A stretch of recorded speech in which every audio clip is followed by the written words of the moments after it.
Okay, so I've been feeling real artsy lately. So I was looking through all my old art supplies that you get for school, and it's like, oh, you're working with colored pencils this month, or working with charcoals, or work with all these different mediums, and you use them for the class, and it's cute, it's fun. Well, after the class, you don't really do anything with them. So I was like, man, they're literally just sitting around rotting.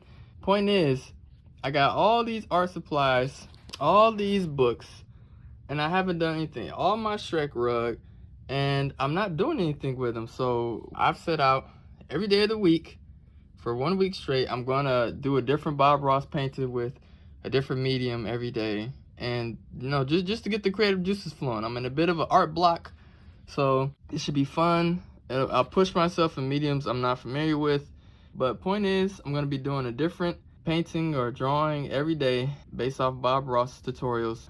This is the order I'm gonna do them in, and just seeing what I learn. But yeah, that's basically it. So here's all the art supplies.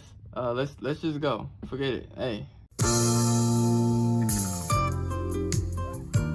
Alright, so with this first one, I want to work with oil pastels. It's a medium I had a lot of fun with years ago, but I haven't done anything with, like I said. So this is a sunset with a little cabin and some trees and some happy little mountains in the background. And I guess that's supposed to be a river. You let me know if it turned out looking like a river. So, right now I'm just going in with the pastels onto the canvas, doing a little blending here and there. Just trying to build it up layer by layer. Trying to make sure the illusion of light comes through. Yep, slowly but surely. I really wanted to go crazy and get some impasto going because these are some really high quality pastels. So right now I'm just blending the colors, but this muddies them out a bit, desaturates them. So right now I'm just doing the hills, doing some trees in the background. I guess that's supposed to be water. I didn't know that's what it was supposed to be. Anyway, I'm doing this other hilly part in the foreground. Did not realize. Okay, yeah. Okay, so yeah, there's a little log cabin, and this is, some trees. It's hard to get really precise with pastels, and it's never really set permanently, but, the only way to get pastels to set permanently is to use fixative, which I'm going to end up doing to set the canvas in the end here. But yeah, this is the last little finishing details. Let's spray it on up, and that's day one complete.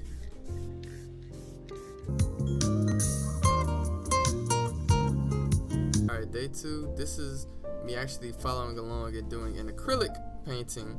And believe it or not, acrylics was the most successful venture in this tutorial series that, used acrylics. This medium lended itself well to following along with the tutorial. I really like how these mountains came out. You got the texture, you got the shadows of the snow. But I ended up needing to finish this one later inside because the weather, it got dark. So right now I'm just going in with the white paint because painting wet on wet is the only way to go. That first go around, I didn't have my canvas wet enough, and it was agony city, as Bob Ross would describe it, trying to get the layers to build up and not instantly be dry the second I laid them on the canvas.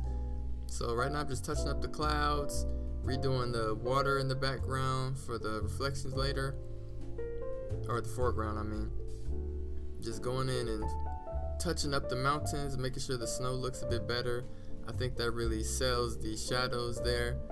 And now I'm just doing some islands in the mid-ground here with some of the trees. I did not have a fan brush, which I believe was one of the tools used to make the trees look better. And you'll see how that comes to play out later on when I needed to do the trees and they turned out a little wonky.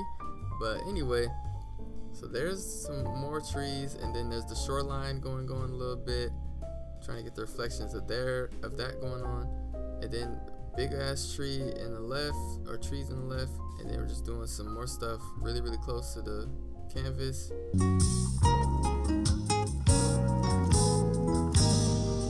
So here I was working with digital, but I only wanted to limit myself to the colors used, so phthalo blues and citron yellows. and I only wanted to use acrylic brushes, and I don't think that really lended itself to working in this medium because I'm not very familiar with acrylics. I should just use tools that I actually use on a regular when I'm working digital and use the color picker instead of trying to naturally blend the colors on the canvas to get the colors more cohesive. But anyway, we're just working in the background, just building those trees up, keeping things nice and light. Then here's the little log cabin. This is when I actually started using the digital tools a bit more, like the lasso tool or the selection tool, to make sure I'm not going outside the lines. Then here we're just doing a little path up to the cabin, blending it in.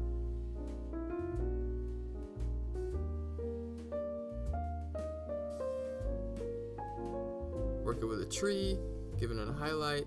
And I like how these leaves turned out, because that's the thing with BobRoss. He really only uses 2 colors for most of his subjects, like the trees or the mountains. But those 2 colors or those 2 values really put in a lot of work and add depth and dimension to the painting. And here I'm just adding in the little waterfall. I was not happy with how this digital one turned out, so I ended up revisiting digital later.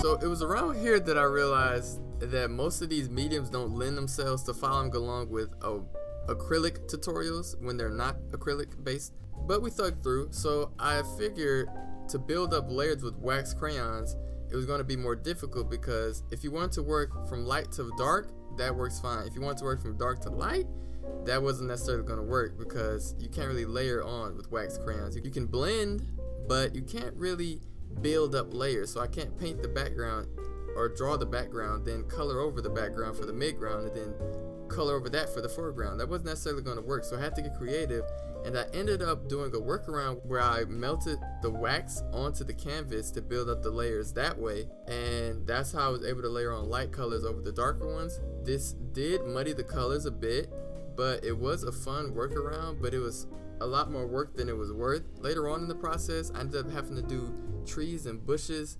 So here we're just adding bushes in the foreground, just trying to blend the colors, make sure things look natural, not too muddied up. Crayola colors don't really lend themselves to blending necessarily, not like colored pencils would or acrylic paints would, and this ends up desaturating some of the colors, as opposed to if I just would have used a brighter color from the start. But you know, we ball. No L's, only lessons along the way.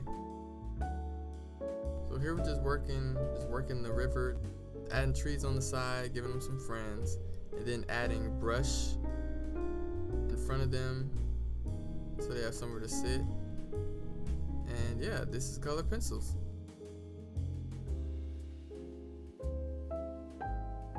But I was out of crayons by this point, and I was out of patience, so I just started layering those blobs of wax onto the canvas, and it turned out like yeah.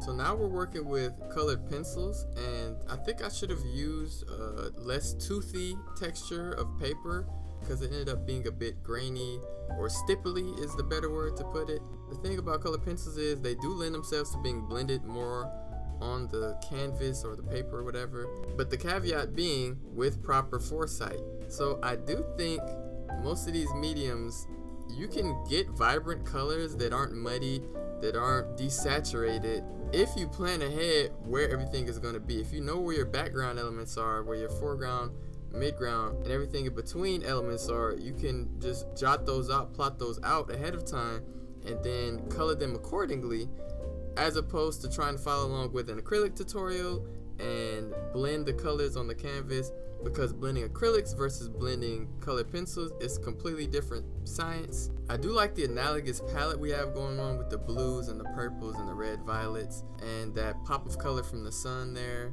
Kind of got like a complementary element going on that really makes it pop. So here I'm just doing the trees in the foreground and the midground and the little log cabin, and yeah, this was the colored pencil day.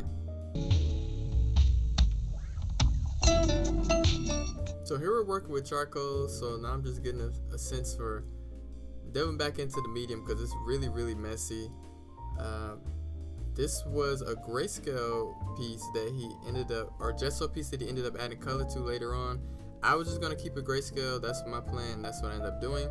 So right now I'm just going in with the dark charcoal. Why is it so laggy? Just blending the colors, trying to get as pitch black as possible. And then here I'm just building up the trees. I did learn a bit more about depicting trees. They're thicker at the bottom, thinner at the top. Some people like them like that. And I'm just trying to make sure that the trees that are closer are darker and the ones that are further a bit lighter. Get the illusion of light going. We're gonna have texture going, just adding all these different brushes, and then blending white and black gives me some grays, and then just adding white on top of that just keeps the whites going.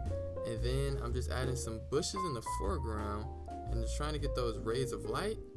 And lastly here we're just blending, sometimes using my finger, sometimes using a napkin, all for the same result, just making sure the composition looks nice and finished in the end.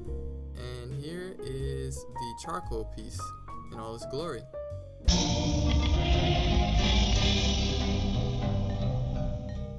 So here we are on the last day, and I'm just trying to paint from as much from imagination as possible, using everything I learned.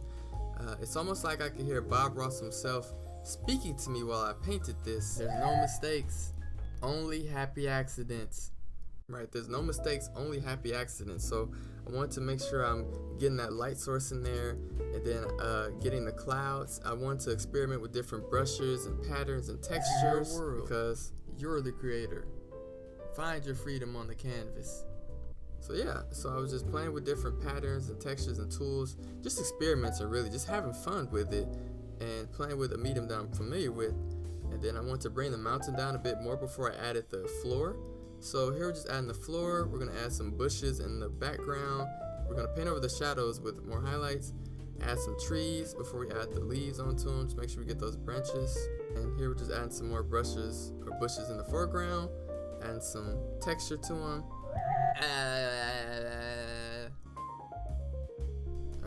Thanks for that, Bob. I don't know where we would be without you. They're just gonna add one little rock just because. And yeah, this was the Kilimanjaro piece I worked with in digital. So I learned a lot, followed along with him for a whole week.